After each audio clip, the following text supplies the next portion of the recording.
আসসালামু আলাইকুম। আমি সবুজ, দেখছেন organic fresh food Facebook page থেকে। তো আমার ভিডিওতে আজকে দেখতে পাচ্ছেন আমাদের এলাকায় ভুট্টা বপন করা হচ্ছে। দেখুন, আধুনিক একটি ভুট্টা চাষ কার্যক্রম চলতেছে। প্রথমে আপনার মার্জিন দিয়ে দাগ করে নিছে জমিটা চাষ করার পরে। এরপরে সেই মার্জিন দিয়ে মাটিটা প্রস্তুত করার পর এর মধ্যে ভুট্টার বীজ বপন করা হচ্ছে খুব সুন্দরভাবে।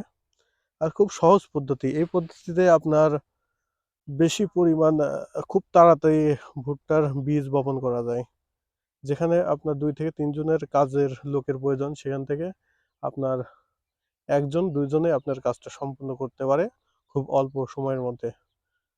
তো আপনারা চাইলে এভাবে ভুট্টার বীজ বপন করতে পারবেন। নতুন একটা পদ্ধতি, আমার দেখে অনেক ভালো লাগলো। এই জমিতে এর আগে ছিল সিম। তো সিম বর্তমান যে বাজার মূল্য, এখন সিমটার আপনার বাজার মূল্য সঠিকভাবে দামটা না পাওয়ার কারণেই এখনকার কৃষকেরা বসে নেই। এখন সিমটা আপনার উত্তোলন করার পর জমিটা আবার নতুন করে প্রস্তুত করে ভুট্টা করা হচ্ছে। দেখুন, পুরা জমিটাতে সিম ছিল, পাশের জমিগুলোতে সিম আছে এখনো।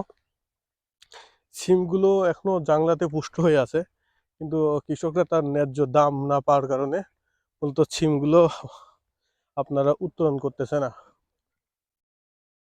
তো বর্তমান সময়ে বাজারে যে মূল্য, শুধু কৃষকদের যারা দামটা যখন বেশি হয় তখনই আমাদের দেশে একটা প্রবণতা আছে যে জিনিসের দাম কেন এত বেশি। আর যখন দামটা কমে যায় তখন কৃষক যে কত বড় একটা লস হয় সেই বিষয়টা হয়তো বা কেউ নিয়ে আলোচনা করে না।